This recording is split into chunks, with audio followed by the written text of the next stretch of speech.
यह आदमी सच में जीनियस है। उसने नाले के किनारे से थोड़ी चिकनी मिट्टी खोदी और सब्जी के बगीचे से थोड़ी मिट्टी खोदी। उसने दोनों तरह की मिट्टी को मिलाकर गूंथा।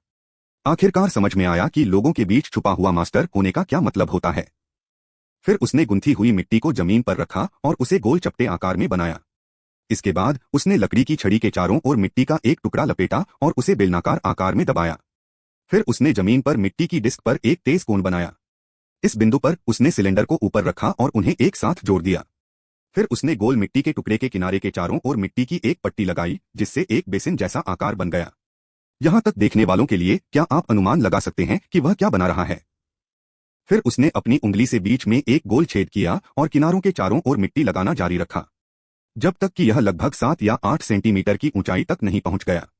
इस बिंदु पर उसने मिट्टी से कान जैसा आकार बनाया और उसे बेसिन की बाहरी दीवार से जोड़ दिया। यह वास्तव में एक हैंडल था। अब वह लकड़ी की छड़ी को धीरे से बाहर निकाल सकता था। उसके बाद उसने कुछ ईंटों से एक वर्ग बनाया और बीच में आग जलाई। आग के अंगारों में बदलने के बाद उसने मिट्टी के टुकड़े को केंद्र में रखा। फिर उसने आकार को सेट करने के लिए पहले कुछ जलाऊ लकड़ी से भुना। सेट करने के बाद उसने चारों ओर और ऊपर जलाऊ लकड़ी रखी।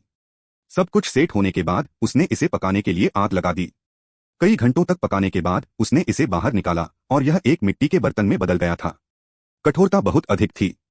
फिर उसने अंदर थोड़ा पानी छिड़का और छेद पर एक सूखा पत्ता रखा और मिट्टी का उपयोग करके पत्ते के एक छोर को जगह में ठीक कर दिया। इससे एक तरफा वाल्व बन गया। अब तक देखने वालों को पता चल जाना चाहिए कि उसने क्या बनाया है। यह सही है, यह एक हाथ से चलने वाला ब्लोअर था। जब तक आप ब्लोअर की लंबी ट्यूब को ऊपर और नीचे ले जाते हैं, हवा बाहर आती है। इसके बाद उसने अंदर कुछ राख डाली। अब यह बहुत स्पष्ट था। फूंकने का प्रभाव उत्कृष्ट था। अंत में उसे बस स्टोव के बगल में एक गड्ढा खोदना था और उसे पानी से भरना था। फिर ब्लोअर को ऊपर रखें और यह उपयोग के लिए तैयार था।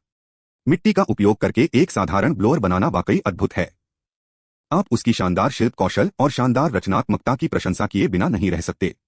अगर आपको उसे 10 में से स्कोर देना हो तो आप कितना देंगे?